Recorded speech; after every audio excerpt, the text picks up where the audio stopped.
Hello everyone! For anybody watching my content for the first time, my name is Aida and I'm a Bosnian journalist diagnosed with triple negative invasive breast cancer at the age of 35, and I'm sharing my healing as it happens to inspire my breast cancer fellow fighters. After 8 rounds of chemotherapy, I had my surgery a month ago, and after the surgery, the pathology result came in negative, thanks God, and now I consider myself cancer-free, with radiation and immunotherapies still ahead. Guys, since I started sharing my breast cancer journey, many people have been asking the same question. How did you even find out you had cancer? That is the story I want to share today. And first of all, thank you everyone who said that my story inspired you. Do your regular checkup because it means heaps and it shows that the content I put here is meaningful and has purpose. Guys, most of us tend to think that cancer is something that can happen to anyone else in the world except for ourselves, until it happens.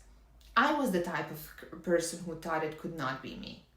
I have been working out regularly, I ate healthy, I avoided gluten, sugars, I had a lot of self-care, I went to psychotherapy, I traveled a lot. And a small disclaimer though, as an achiever, I always went for that extra mile, and I didn't know how to regulate stress, and when it comes to emotions, I had kept a lot of inside myself, but that's another story for now. And by the way, I'm very responsible with my health.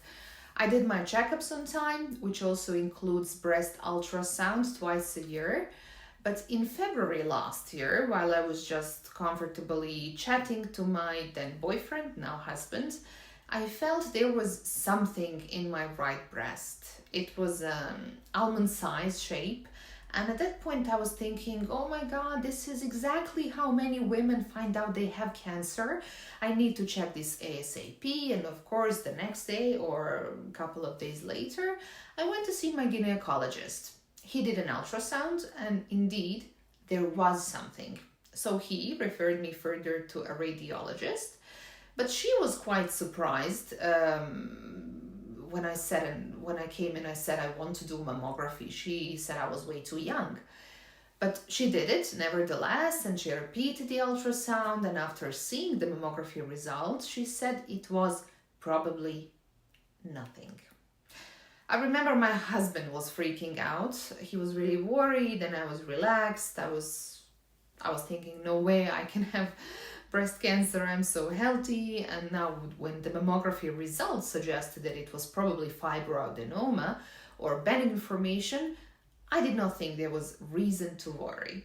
So the radiologist said she does recommend a biopsy, especially if the lump grows, but after telling me it was probably nothing, I did not think it was urgent. And that was the biggest mistake. And to be fair, from this point of view, I think we both share responsibility, both me and the doctor. I should have done biopsy earlier, and the radiologist should have, in my humble opinion, be more vigilant without telling me it was probably nothing, because that's the human psychology. We hear what we want to believe. So, in next couple of months, my life got really extremely busy. I was finishing my documentary, I was getting ready for the premiere, my husband and I started planning the wedding, and I had a lot of field work with Al Jazeera. So I remember in July last year I was reporting on UK's election when I felt the lump not only tripled in size, but there was also something under my armpit. But of course I thought, it must have been stress or allergies or because I was sick, etc.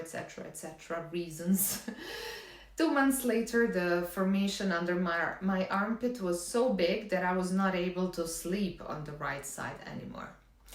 But at that point I was thinking, okay, I will do the biopsy as soon as I get married, as soon as I return from my business trip, as soon as I'm done with my religious wedding, as soon as I finish with this or that, I will finally do it. So mid-September, I finally did it. And the girl who was with me at that point was a doctor. And she said the yellow content that came out was indeed malicious, but I wanted to believe that everything is okay so badly that I ignored all the early warnings. I got pregnant soon after I got married, and I went for another business trip, this time to Austria, and then boom, the pathologist said we should talk. At that point, I did not have courage to face the truth myself, and I told him to talk to my husband instead. It was not a bad information. It was not fibroadenoma. It was a triple negative breast cancer, so invasive that 90% of the malicious cells were active. It has spread to my lymph. Luckily, other organs were clean. And now, 8 months later, chemotherapy is behind me, surgery is behind me, and I'm cancer-free. Despite all the odds, it was still an early stage, thanks God. So what can you do for yourself as of today? Number one, self-check. There are dozens, hundreds, if not thousands of tutorials and resources online on how to do that. There are a couple of links in the description of this video too. Number two, go see that doctor regularly. And yes, do not shy away from asking for the second, third, or fourth opinion if you see it fit. And number three, only now I understand what everyday counts means. Guys, nothing is more important and more urgent than your health. I hope this video was useful and inspiring. Guys, I really want to grow this channel into a useful hub for breast cancer patients and for breast cancer related inspiration, and you can contribute by subscribing to my YouTube. Thank you so much. Until the next video. Bye bye.